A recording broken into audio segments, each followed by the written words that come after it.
सरस्वती शिशु विद्या मंदिर रे विद्या संस्कार उत्सव अनुष्ठित।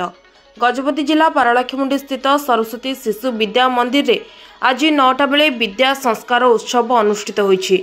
नूतन शिक्षा वर्ष 2025-26 शुभारंभ अवसर में प्रथम दिन में उत्सव तथा विद्या आरंभ संस्कार कार्यक्रम अवसर में विद्यालय रे गायत्री यज्ञ आयोजन करा जायथिला। गायत्री परिवार उमाचरण पट्टनायक तथा कर्मकर्ता श्री देवी प्रसाद पट्टनायक सहयोग में विद्यालय रे गायत्री होम और यज्ञ अनुष्ठित होइथिला। एथिरे विद्यालय अभिभावक गोपीनाथ अधिकारी और तांको धर्मपत्नी श्रीमती मधुमिता महांती सहयोग करथिले। उक्त कार्यक्रमटी विद्यालय प्रधान आचार्य सरोज कुमार पंडा एवं शिशु बाटिका प्रमुख श्रीमती ममता महापात्र तत्वावधान में समस्त आचार्य आचार्यों सहयोग में सफल होइथिला। एही अवसर में विद्यालय परिचालना कमिटीर सदस्य छात्र छात्री माननकु अभिनंदन और शुभेच्छा जणाइछन्ति। नूतन शिक्षानीति अनुसार विद्यालय अरुण उदय और एक नूतन श्रेणी प्रभातर शुभारंभ होइछि।